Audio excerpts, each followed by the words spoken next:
자, 지난번에 촬영을 했는데 아니 갑자기 새벽부터 애들이 댓글이 엄청나게 붙는 거야. 그래서 이번에 너무 강의를 잘했구나라고 생각했는데 그게 아니라 댓글이 전부 다 선생님 아무 소리도 안 들려요 그러더라고. 자, 21번. 자, 이번에 이제 하는 것은 이제 총정리고 최대한 압축적으로 해서 EBS 교재가 나오기 전까지 구문독해 요령들을 전부 다 전수하는 것이 목적이야. 봐봐. 일단 21번 동사가 누구야? 긴 문장이라고 쫄지 말고 카프카 나왔다고 쫄지 마. 디픽트가 보이지? 자, 부사가 eloquently. 자, 준경이 eloquently가 뭐야? 설득력 있게. 자, 설득력 있게 우아하게 뭐 그런 뜻이야. 자, 카프카의 견해인데 이 21번을 골랐던 이유는 어부 때문이야. 어부전치사에다 동그라미 치고, 자, 낮은 수준의 버전에서 선생님이 어부를 설명할 때는 예전에 자 부분과 전체의 관계만 설명을 했는데 요즘에는 얘를 다 설명해. A of B 구조가 나오면 우리가 중학교 때 어부 소유격을 배워. 근데 이 어부가 실제로 영어에서 우리가 명사구가 만들어지면 특히 학술 영어 아카데믹 잉글리시 같은 좀 전문적인 글을 쓸 때 제일 많이 쓰는 전치사가 어부야. 그럼 왜 어부를 쓰느냐? 어부는 주격 A와 B 사이가 주격, 소유격, 목적격, 특히 학술 영어에서 누구? 동격. 이 네 개를 다 표현할 수가 있어. 그러니까 어부가 제일 만만한 거야. 제일 만만하다고 여겨. 그러면 카프카의 견해라고 얘기했으니까 이 디비전 앞에 추상명사가 나왔으니까 이 어부는 우리가 뭐로 봐? 그 견해를 구체화시키는 동격이겠지.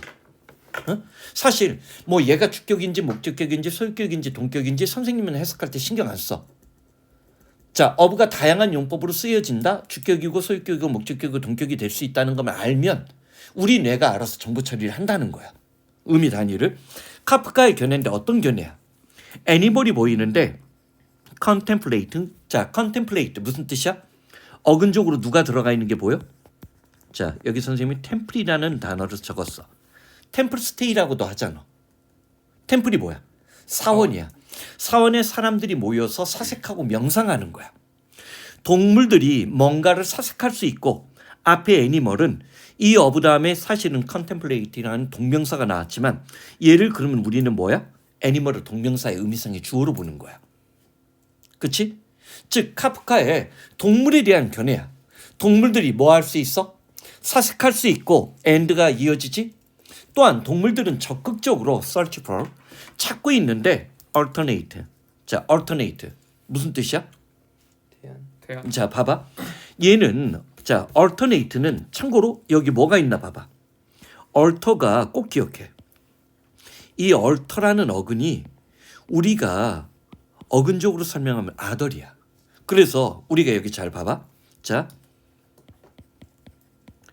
더 많이 나오는 것은 alternative지. 대안의 대체물, 명사나 형용사로 쓰이는 거 대체 에너지 나올 때 쓰는 거고 단독적으로 누가 나와도 얼터가 나와도 이거 아닌 저것으로 가는 거니까 얘가 체인지야. 그 다음 얘도 기억나? 희복 알토르이즘. 여기도 ALTR이 들어가 있지. 그치? 남을 생각하는 거니까 알토르이즘이 뭐야? 이타주의지. 그러면 자 봐봐. 자, 동물들은 사색을 할 수 있고 적극적으로 뭘 찾냐면 현재 약간 형용사를 약간 다르게 처리해야 돼. 현재 주어진 상황과 다른 상황이지. 현재와는 다른 상황을 찾고 그 다음에 different future 다른 미래를 찾고 있다는 카프카의 견해야. 동물도 자기가 지금 뭔가를 사색하고 있어. 자기에게 현재 주어져 있는 상황에 만족하지 않고 그것과 다른 상황을 찾거나 더 나은 미래를 찾고 있다는 카프카의 견해. 이때까지는 카프카는 그냥 견해였어. 하지만 이걸 증명한 사람이 누군지 알아? 그 유명한 제인 구달이야. 제인 구달이 탄자니아에서 30년 넘게 침팬지랑 생활하다 보니까 침팬지들이 때로는 치욕감과 부끄러움 때문에 자살한다는 것까지 증명한 거야. 그래서 영장류에 가는 모든 학설들이 다 바뀌어. 나중에 이제 비면받기는 하지만 그래서 항상 제인구달의 영장류에 대한 연구가 나중에 이런 것들을 다 바꿔버린 거야. 어쨌든 카프카는 사실은 그런 거 몰랐어.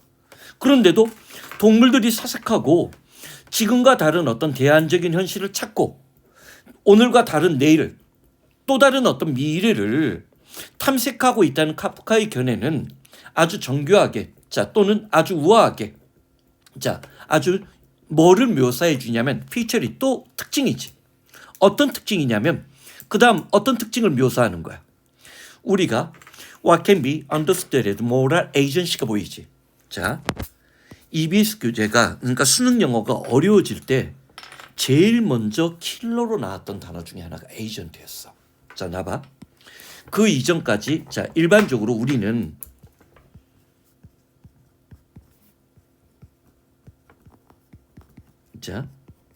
에이전트와 에이전시를 어떻게 구별해?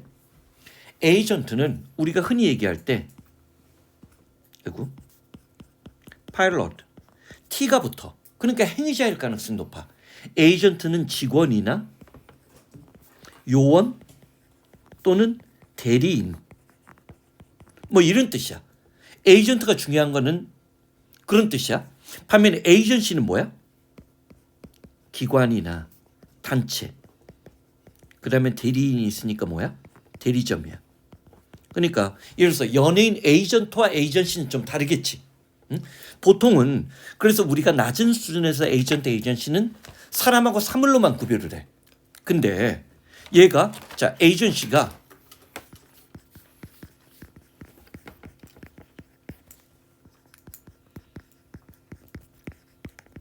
이런 식으로 추상명사적인 뜻이 나오는 것들이 요즘에 유행하는 거야. 응? 여기를 기관이라고 하면 말이 돼? 말이 안 되지. 에이전시를 기관, 단체, 대리점 말이 안 되지. 자, 카프카가 생각하는 그러한 견해는 결국 what can be understood로 이해되어지는데 도덕적 행위의 주체지. 또는 도덕적 행위를 담당하고 있는 어떤 주체적인 것이라고 이해되어지는 것의 특징을 묘사해주고 있다는 거지. 즉 아까 얘기했잖아. 제인구달이 뭘 발견한 거야. 자, 침팬지 무리들은 집단 내부에서 쫓겨나면 진짜 혼자 생활해야 돼. 그러니까 어떤 놈이 자살을 하더라는 거야. 그럼 도덕적 행위자로 볼 수 있다는 거지. 무슨 말인지 알겠지? 자, 그러니까 동물조차도 옳고 그름 창피한 지금과 다른 도덕적 행위자로 바라볼 수 있다. 그래서 우리 얼마 전에 무슨 통과를 시킨 거야. 개고기 식용 금지가 법안이 통과된 거야. 자, 이런 것들이 이제 우리가 소재적으로 나올 수 있다는 거. 요 모랄, 비스트 모랄리티는 EBS 교재에서도 몇 번 인용해서 시험 문제 낸 걸로 내가 알고 있어. 짐승들도 도덕적인 것을 판단한다는 얘기지. 오케이? 이건 이 정도만 잡아놓고 다시 한번 조심해. 어부가 나왔을 때 주격, 소유격, 목적격, 동격이 있지만 그걸 일일이 구별하는 것은 생산적이지 않아. 독해할 때. 하지만 어부 사이에 명사구를 만들 때 어부를 많이 이용할 수 있다는 거 챙겨주고 에이전트, 에이전시를 너무 사람이나 조직만 갖고 구별하지 말고 주체성, 작용, 행위 이런 말로 처리할 줄 알아야 돼. 자, 요거는 이 정도 하고 넘어가도록